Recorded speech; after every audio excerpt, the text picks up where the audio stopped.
आज हमने एक परमेश्वर प्रभु यीशु मसीह के वचन के द्वारा आज हमें कुछ सीखने का अवसर मिला है। यीशु मसीह ने कभी भी किसी को अपने जीवन काल में जो पृथ्वी के ऊपर जितने दिन तक रहे, किसी से ये नहीं कहा कि मेरे पास समय नहीं है। अंधे ने यीशु को पुकारा और यीशु वहां पर आया। बहरे ने उसे पुकारा और बहरे के पास में आया और उसे आशीष दी। अंधे ने कहा कि मैं प्रभु देखना चाहता हूं, उसे कहा तो तू देख। पुकारा तो यीशु मसीह उसके पास है। पर ये बातें प्रभु यीशु मसीह के द्वारा और किसी ने प्रकट नहीं किया।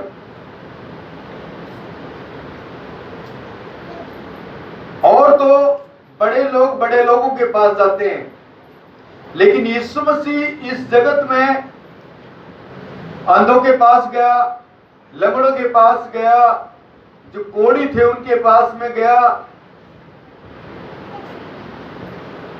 और जो लाचार लोग थे, थके मांदे हुए लोग थे, गरीब तबके के लोग थे, जो बिल्कुल बहुत ही ज्यादा छोटे लोग थे, उनके पास जाकर के बैठा। लेकिन ऐसी बातें बड़े लोगों को पसंद नहीं होती है, ऊंची कोटि के लोगों को ये बातें पसंद नहीं होती है।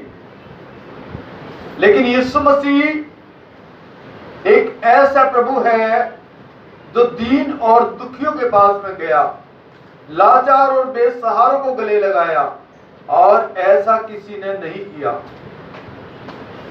बोलते हैं यीशु मसीह क्यों अच्छा लगता है? इसलिए अच्छा लगता है भाई कि वो बेसहारों को गले लगाता है, छोटे लोगों को गले लगाता है, ऊंची जाति वालों को नहीं, बड़े लोगों को नहीं, वो छोटे लोगों को गले लगाता है। इसलिए हमें यीशु मसीह अच्छा लगता है। तुम्हारे पास गए तो तुम लोगों ने क्या कर दिया? दुदकारा, अपने पास कभी बैठने नहीं दिया। इस वीडियो के माध्यम से आप देख रहे होंगे और सुन लेना, तुम लोगों ने छोटे लोगों को कभी अपने पास बैठने नहीं दिया, अपने पास खाने नहीं दिया, और सारी चीजों से उन्हें अलग करके रखा। लेकिन प्रभु यीशु मसीह ने बच्चों को कहा कि मेरे पास आने दो,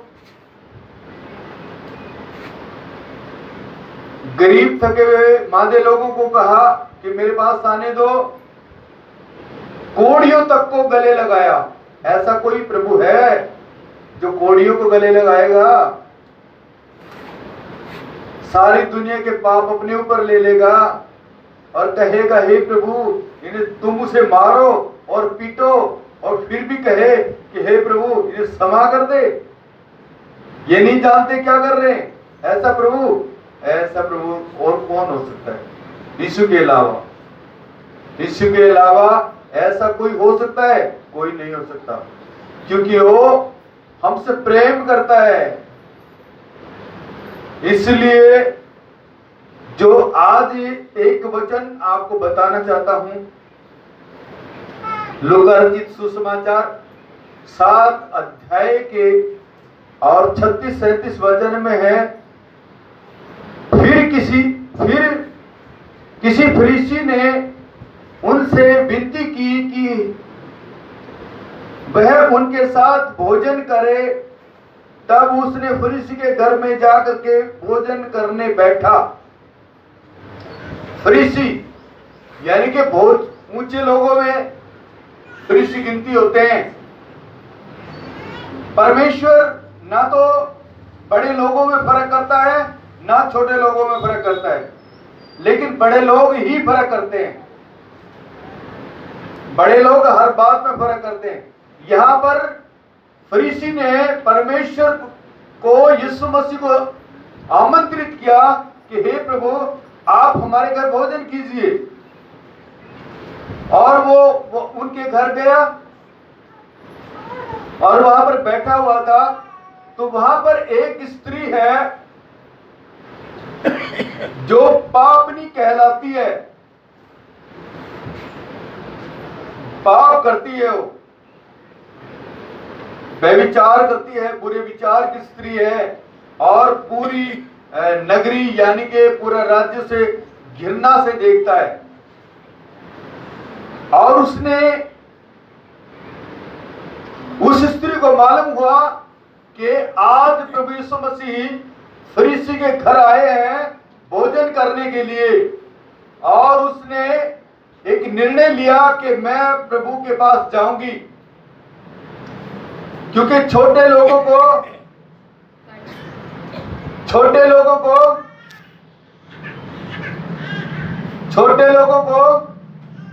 फरीसी लोग अपने घर आने नहीं देते थे। उसने डर और बिना भय के कि कोई मुझे मारेगा, ये कहेगा कि तू इस घर पर कैसे आई, तूने किसने बुलाया, क्या तुम्हें कोई न्योता दिया था, किसी ने बिना बुलाए तू कैसे आई। लेकिन उसने बिना डर, बिना झिझक प्रभु यीशु मसीह के पास आई।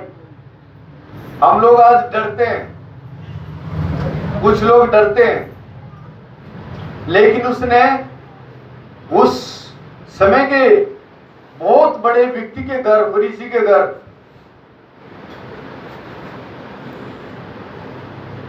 वो चली गई। सब देख रहे थे कि ये पापनी स्त्री इस घर पर, फरीसी के घर कैसे आई, क्यों आई है। और यीशु मसीह के जाते ही पैरों में गिर गई और रोने लगी। उसके रोने से उसके आंसू गिरे यीशु मसीह के पैरों पर। जब उसने देखा कि प्रभु के पैरों के ऊपर मेरे आंसू गिर गए हैं, उसने अपने बालों से, अपने सिर के बालों से प्रभु के पैरों को पोंछा और संगमरमर के पत्थर में एतर लेकर के आई थी। क्या लेकर आई थी? एतर, इतर, सेंट बोलते हैं जिसको, आदि इंग्लिश में बोलते हैं सेंट। सेंट लेकर के आई थी, बहुत महंगा होता है वो, उस समय का और भी ज्यादा महंगा था। उसने प्रभु यीशु मसीह के पैरों को सेंट के द्वारा साफ किया। और जब तक वो वहां पर बैठी रही, परमेश्वर के पैरों को चूमना बंद नहीं किया। क्या बंद नहीं किया? परमेश्वर के पैरों को चूमना बंद नहीं किया। वहां पे फरीसी लोग बात क्या कर रहे हैं? अरे क्या इसे मालूम नहीं है ये एक पापनी स्त्री है, व्यभिचार करने वाली बुरी स्त्री है, और क्या इसे मालूम नहीं है? तो यीशु मसीह कहते हैं, सिमोन तू क्या सोच रहा है? एक व्यक्ति के दो कर्जदार हैं, जिसने दोनों ने कर्ज लिया है। उसमें से उस सेठ ने दोनों का कर्ज माफ कर दिया। उसमें से ज्यादा खुशी कौन होगा? जिसका ज्यादा कर्ज था, क्योंकि उसको बड़े लंबे टाइम तक कर्ज देना पड़ता। थोड़े वाला तो ये सोचता है यार मैं 2-4 महीने में दे ही देता, लेकिन जिसका लंबा कर्ज था बहुत समय तक खड़ा रहता, ज्यादा खुश हुआ, क्योंकि उसे बहुत दिनों तक कर्ज नहीं देना पड़ता। तो ऐसे ही बताया कि देख मैं तेरे घर आया, तूने मुझे पैर धोने के लिए पानी नहीं दिया, तूने मेरे पैरों को चूमा नहीं, तूने मुझसे प्रेम नहीं किया। इस बात को ये दर्शाता है कि तूने मुझसे प्रेम नहीं किया। देख इस स्त्री को जब से ये आई है इसने मेरे पैरों को चूमना नहीं छोड़ा।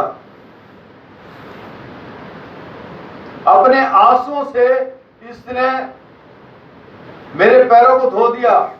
उस स्त्री ने यीशु मसीह को ये नहीं कहा कि मैं पापनी हूं, मैंने गुनाह किए हैं, मेरे पापों को माफ कर दे, मुझे क्षमा कर दे। ना, ये स्त्री एक ऐसी स्त्री है जिसने प्रभु यीशु मसीह से कुछ भी नहीं कहा, केवल रोती रही। इसके रोने से, इसकी आंसुओं से, इसके आव भाव से ही परमेश्वर जान गया कि तेरे से बहुत अधिक प्रेम करती है ये। क्योंकि जिस व्यक्ति ने आकर के परमेश्वर के सामने घुटने टेक दिए हो और जो रोया हो, बिलक बिलक करके रोया हो, उसके आंसू रुके ना हो, तो क्या परमेश्वर उसके आंसू को व्यर्थ जाने देगा? बताना ही कोई जरूरी नहीं है। परमेश्वर ने उसकी बात उसके मन से ही जान लिया। चिल्लाने चीखने से क्या परमेश्वर आपकी बात को सुनेगा? भंगड़ा करने से आपकी बात सुनेगा? इस पापनी स्त्री ने क्या कोई भंगड़ा किया? कोई चिल्लाई, चीखी, हे यीशु, मैं एक पापी स्त्री हूं, मुझे माफ कर दे, ऐसा कुछ कहा? नहीं कहा।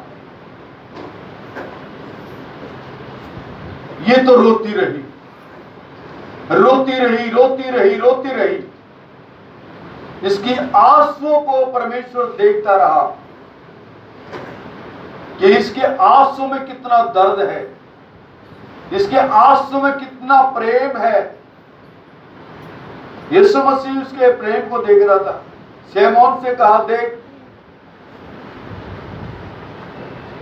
इसने मेरे पैरों को चूमना अभी तक नहीं छोड़ा।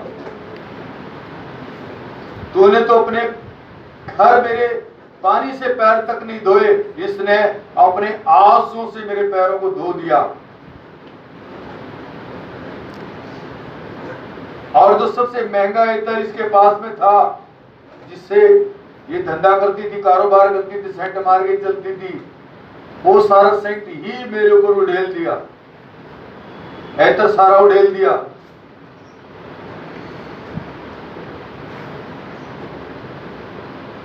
प्रभु यीशु मसीह ने कहा, जा, तेरे गुनाहों को माफ किया। फरीसी बोलने लगे, कह रहे, भाई ये कैसे गुनाहों को माफ करता है? ये कौन है जो पापों को क्षमा करता है, गुनाहों को माफ करता है? फरीसियों को तकलीफ किस बात की थी? यीशु मसीह से लोगों को तकलीफ किस बात की थी? यीशु चोर नहीं था। यीशु ने कभी किसी के साथ लड़ाई झगड़ा नहीं किया, मारपीट नहीं किया, ना कभी कोई नौकरी किया, या ना कोई फौज बनाई है, ना कोई कुछ किया। उसने कभी कुछ नहीं किया, लेकिन फिर भी लोग उससे नाराज हैं। क्यों नाराज है? कि यीशु मसीह पाखंडियों से दूर रहने के लिए बोलता था कि फरीसियों और ज्ञानियों, विद्वानों से बच के रहो।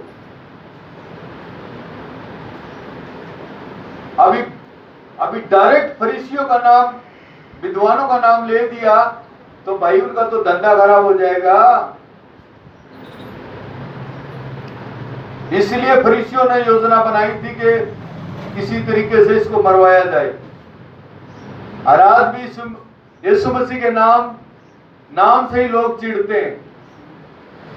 और चाहे दुनिया में किसी का भी नाम ले ले, कोई बोलने वाला नहीं होगा, लेकिन यीशु मसीह का नाम ले ले, उसी टाइम में तूफान आ जाएगा।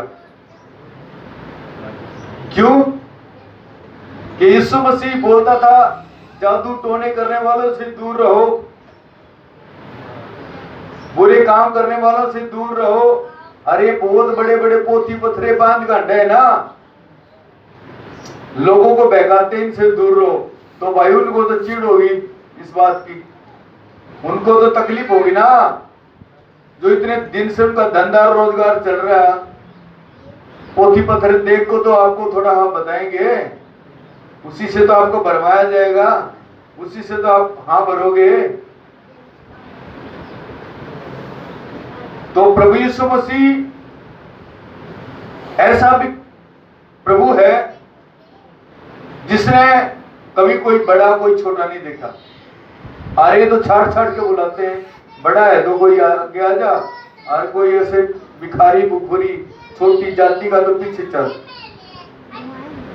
पीछे चल, नजदीक भी नहीं आने देते, आज भी नहीं आने देते हैं, आज भी नहीं आने देते हैं। यूपी में चले जाइए, पूरा यूपी में चले जाना, छोटी जाति के लोगों को तो कुर्सी पे भी नहीं बैठने देते हैं।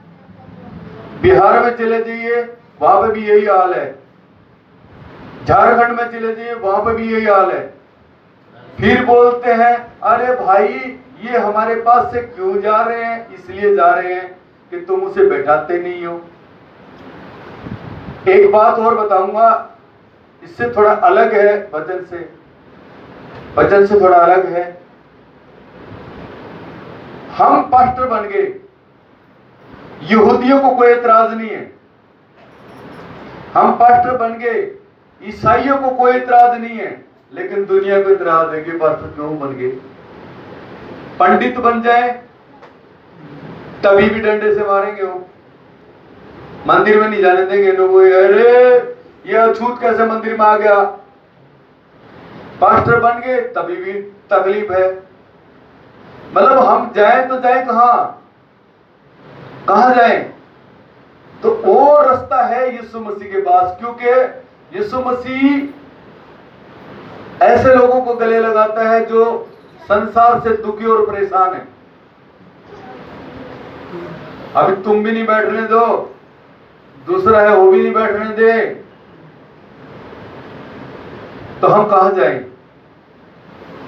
इसलिए एक माध्यम है प्रभु यीशु मसीह, जो ये सबसे एक स्त्री, ये स्त्री है जो एक प्रमाण है, जो सबसे बदनाम स्त्री है, सबसे पाप में स्त्री है। ये जब उसके गुनाह माफ कर सकता है तो क्या हमारे गुनाह माफ नहीं करेगा? वो जब इसे गले से लगा सकता है तो हमें इसे गले से नहीं लगाएगा क्या? संसार हमें गले से नहीं लगाता, संसार के विद्वान हमें गले से नहीं लगाते, लेकिन प्रभु यीशु मसीह हमें गले से लगाता है। इसलिए हम प्रभु यीशु मसीह पर बस। और आज मैं एक बात इस वीडियो के माध्यम से एक बात और बोलना चाहता हूं, ना हम यहूदी हैं और ना ईसाई, हम किसी भी धर्म को मानने वाले नहीं है, ना यहूदियों को मानते ना ईसाइयों को मानते हैं। हम तो प्रभु यीशु मसीह पर विश्वास करते हैं और उसके विश्वासी हैं। क्या है? हम विश्वासी हैं। हमारे को किसी के धर्म से कोई लेना देना नहीं है, ना हमें किसी धर्म से कोई तकलीफ है, ना हमने किसी धर्म को छोड़ा और ना किसी धर्म को ग्रहण किया। हमने तो यीशु मसीह को ग्रहण किया है। वो हमारा एक दोस्त है जो हमारे दुख और तकलीफों को क्या करता है? समझता है और वो माफ करता है। इसलिए हमने प्रभु यीशु मसीह को ग्रहण किया है, क्योंकि वो बिल्कुल छोटे से छोटे तुच्छ लोगों को क्या करता है? गले लगाता है। हालेलुया। इसलिए उसने जब एक दूसरी और घटना, एक स्त्री और है, पापनी स्त्री है, उसे भी फरीसी यीशु मसीह के पास में लेकर गए थे। उस टाइम में ऐसा प्रावधान था कि उस स्त्री को बीच में खड़ा करके पत्थर मार मार के उसे घायल करके मार दिया जाता था। यीशु मसीह से कहने लगे कि हे गुरु आप बताइए इसके लिए क्या करें? यीशु मसीह ने कहा कि जिसने पाप ना किया हो पहला पत्थर वो मारे। अभी जितने भी बड़े बड़े पदाधिकारी थे खड़े थे वहां पे, जितने विद्वान लोग खड़े थे जो उसे लेकर गए थे, सब वहां से 9 तो 11 हो गए, धीरे धीरे खिसक गए वहां से, क्योंकि सब ने पाप किया है। हम सब पापी हैं। स्वर्ग में जाना कोई इतना आसान नहीं होता। स्वर्ग में चले जाएंगे ना। अपने दिमाग से निकाल दो स्वर्ग में जाने का, स्वर्ग में कोई जाने वाला नहीं है। स्वर्ग में तो वो लोग जाएंगे जो धार्मिक लोग होंगे, सच्चे और अच्छे विचार के लोग होंगे, जो परमेश्वर के लोगों से प्यार करते होंगे, परमेश्वर के लोगों से प्यार करते होंगे। वाद विवाद करने वाले, लठ चलाने वाले, तलवार चलाने वाले, मारपीट करने वाले लोग स्वर्ग में नहीं जाएंगे। चाहे जो मर्जी जितना बड़ा विद्वान क्यों ना हो, वो स्वर्ग में नहीं जाएगा, नहीं जाएगा, नहीं जाएगा। केवल धार्मिक व्यक्ति होगा, जो सच्चे मन से और परमेश्वर से प्रेम करने वाला व्यक्ति होगा, केवल वही स्वर्ग में जाएगा। हालेलुया, हालेलुया, बोलो प्रभु यीशु मसीह की जय, बोलो प्रभु यीशु मसीह की जय। सभी को जय मसीह के। अपने स्थानों पर खड़े हो जाएं।